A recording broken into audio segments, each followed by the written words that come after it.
né, de diretores.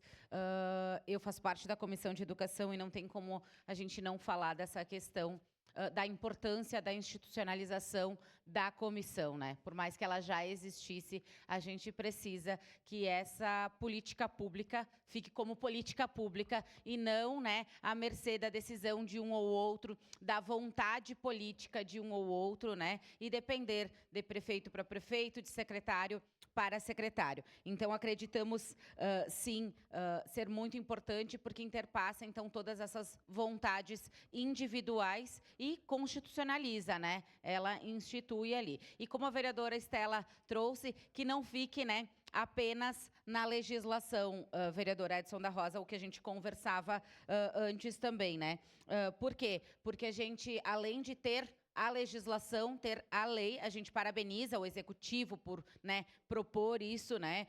Claro que foi uma construção de muitas pessoas, mas que isso seja realmente ouvido e que aconteçam as coisas também, que se ouça a comissão, né? E que se coloque também essa opinião da comissão em todas as decisões. Porque os diretores das escolas sabem a realidade, os professores sabem, eles vivem todos os dias a realidade dos alunos da rede pública, em todos os bairros, seja os mais próximos, seja os mais longe, é eles que conhecem a real a situação da rede municipal de ensino. Estivemos essa semana, eu e a vereadora Estela, na Secretaria de Educação, para levar um projeto que a gente acredita ser muito importante, que é o Banco de Materiais Escolares. Né? Estilo do que tem o Banco de Materiais de Construção, a gente tinha proposto na casa, vereador Edson, o Banco de Materiais Escolares. Porém, a gente, como iniciativa legislativa, não se consegue colocar isso em prática. Então, a gente juntou as nossas ideias, minha e da vereadora Estela, de aspectos totalmente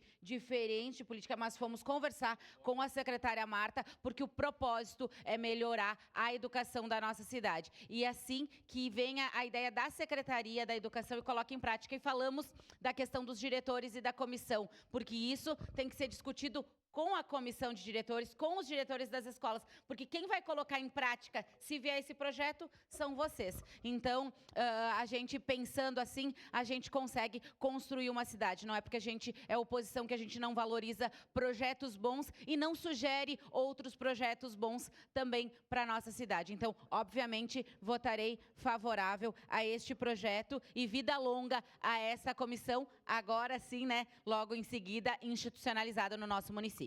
Era isso, senhor presidente. Obrigada.